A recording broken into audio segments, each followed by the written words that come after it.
Hello there, you're watching Cricket-keepers Man vs Machine, and today's match is going on. Yes, SRH versus Mumbai, considering what's happening in India and the doom and gloom and the IPL now, of course, coming into the thick of things.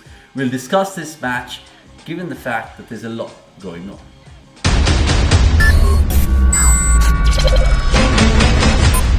Yes, ladies and gentlemen, you're watching cricket.com, in particular Cricket-keepers Man vs Machine. We have Jarrod Kimber joining us right now to pick the bones out of Sunrisers Hyderabad versus Mumbai Indians. It feels like one team can really win titles after titles, and one team can't pick their own team because they've struggled in many ways. Jarrod, what do you make of this encounter first up? Do you think it's David versus Goliath? No puns there?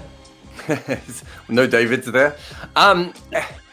I don't think it's quite that, because I don't think Mumbai is back to full strength. I mean, I know they got over Chennai and everyone got very excited, but you would probably lose that game 4 out of 5 times from that position, maybe even more than that. So I don't think that we should suddenly think that Mumbai has fixed all of their problems. But, you know, at the same time, I think we saw the Sunrisers clearly have not fixed their problems. I mean, let's look at this from a very tactical point of view. A lot of people said that David Warner, a lot of the fans thought that David Warner was relieved of the captaincy because he was a bad captain. But, I mean, he wasn't. That's fundamentally why he wasn't. That isn't the reason. But even if that was the reason, Kane Williamson comes out and uses Rashid Khan up front, and then they get absolutely smoked by Josh Butler at the end. And Mohammad Nami, who's kind of, in that situation is on a hiding to nothing, gets absolutely smashed. So the whole idea of the David Warner thing is to give them more batting in the middle order, to give them more bowling, and Kane Williamson takes over the reins. Nothing really went right for them. So Mumbai is clearly doing a lot better than Sunrisers, although kind of everyone is doing better than Sunrisers, so that's not that hard. But yeah, it should be. You'd be very disappointed if you're Mumbai and you didn't win this game. Yeah, we'll come on to Sunrisers in your 1-minute pitch soon, but I want to ask you about Mumbai Indians. Do you think they look like the champions that they are? Do you think they can do a little bit better in some departments? Of course, Krunal Pandya didn't bowl the last couple of games. Hardik Pandya, we haven't seen him bowl, and the shift in venues helped them thoroughly. Yeah, I mean, you look at this team on paper and it still looks like the best team in the league. I know Chennai have done some incredible things. Bangalore and Delhi have played probably even better at times than we thought either of them could. But on paper, the Mumbai team still looks incredible. It's just that we have been watching them in real life and they've not looked like that at all. I mean, Quinton de Kock is a perfect example of, at the moment, he looks a shell of the sort of batter that he can be and have that kind of impact. You're talking about Krunal Pandya not bowling. You're talking about Kieran Pollard probably having to bowl too much, realistically. And I think they've used him at good times, but didn't come into this tournament thinking they were going to be using Kieran Pollard. We saw Hardik Pandya bowl really well for India, but not bowl for Mumbai. I would assume that's injury related or resting him for the finals related, or what? It's something related anyway. And so really, this is a good team. We know that. There's nothing on paper, but Ishan Kishan out of the team, Jimmy Neesham replacing him, all those sorts of things sort of suggest to me that they know that something is not right there. Now, what that is, I'm not 100% sure, but they just look flat at the moment. Maybe beating Chennai and coming from nowhere will change them, but realistically, I think they've got a lot of work to do, but they still are clearly one of the better teams in this league. If you put it this way, if you're a playoff team, you don't want to draw them in an eliminating game. Yeah, absolutely not, especially if you're RCB. I can tell you that for a fact. Now, who knows about Mumbai Indians? Of course, they might go back to Marco Jansen. They have Arjun Tendulkar waiting in the wings. You never know what they have up their sleeve. Now, what about you and what you reckon for Sunrisers Hyderabad? Because this is your 1-minute pitch right now. I want you to pretend or imagine that you were Trevor Bayliss / VVS Lakshman / Tom Moody / Mutai Muralitharan. Geez, they have so many. It's almost like a case of too many cooks. But here's your question. Which 4 overseas picks would you play for SRH, given the fact that they're playing in Delhi? So if I'm Trevor Bayliss, I would want Roy and Bairstow to open, because I want to start crushing teams at the top. Plus, that was his opening partnership.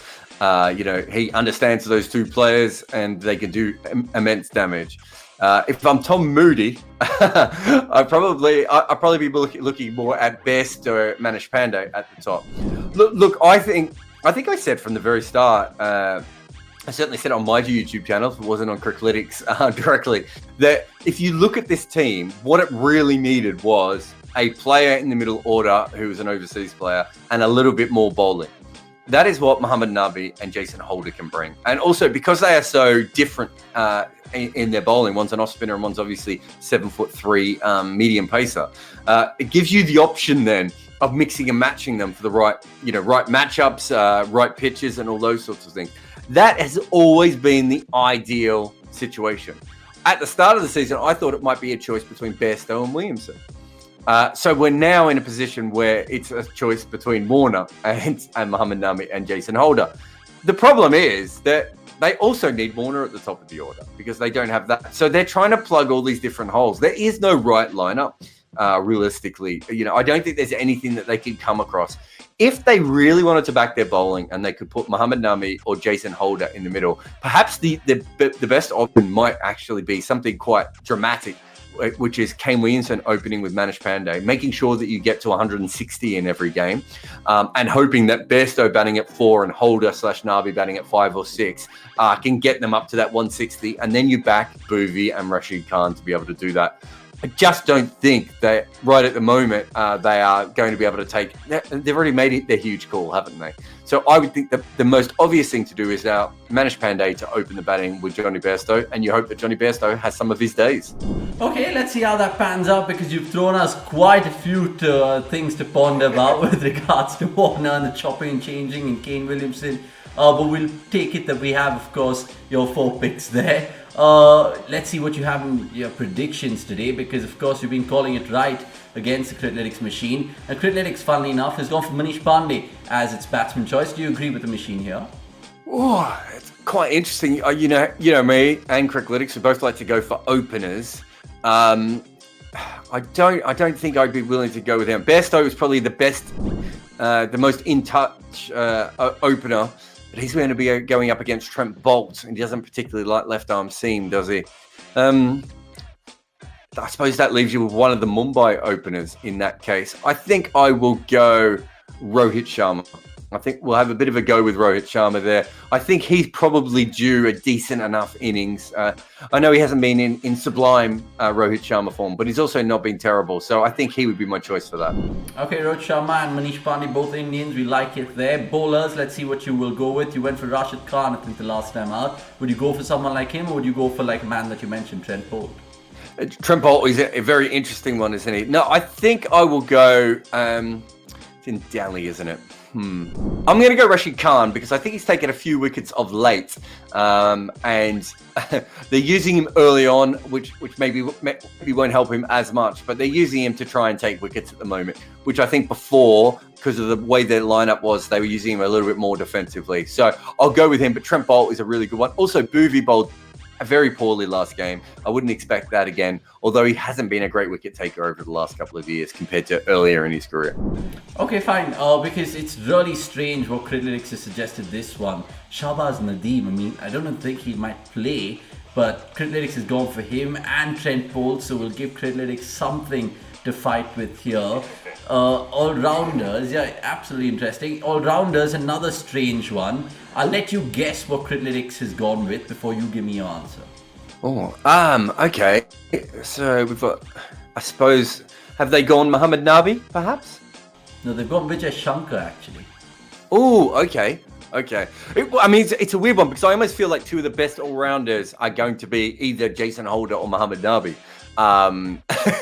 And obviously making the choice on which one of those is going to play is not easy. So I'm going to flip this a little bit and I'm going to say Kieron Pollard.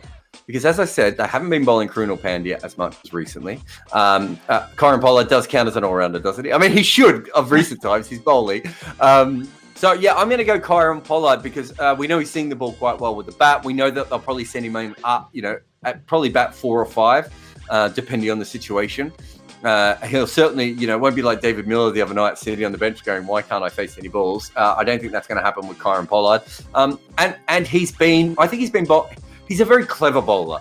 I don't think he's a very good bowler, and I don't mean that in a bad way. I just mean that he thinks like a little bit like a batter, and he's very tall again, and he's very clever in the way that he tries to set players up. So I'm going to go with him. So I suppose we're both taking a bit of a flyer. If you're out there and you're going to play fantasy cricket, I think Mohammad Nabi or Jason Holder, though, is a very, very sound bet if you're sure which one of them is going to play.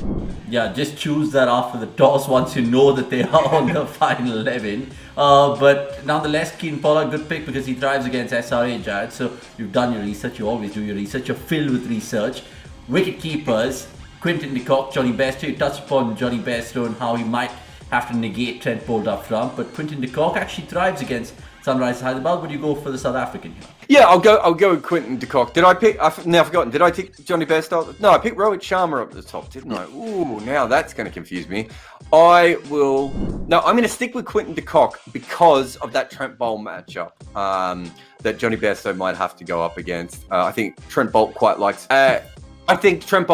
bowling against Bairstow. And I do think that even though Quinton de Kock may be at not his most explosive best, he's still been putting consistent runs up. But it's a real 50-50 shot there. I don't think there's a bad choice with the wicket keepers in this game. Okay, lastly, match result. Quickly, because you have 30 seconds to wrap. Mumbai SRH in the favour of 100%. Is it 78% MI is what Criclytics suggests right now? Is it that? Is that what they've got? 78%. It's funny, before when we were talking, I was thinking that Mumbai should win this game 4 times out of 5. So what's that, 80%? So I think Criclytics may not be far away there. Just with everything that's going on with the Sunrisers, you couldn't possibly pick them. You'd have to pick Mumbai. If you're picking the Sunrisers, you're doing it because you are just a hardcore fan.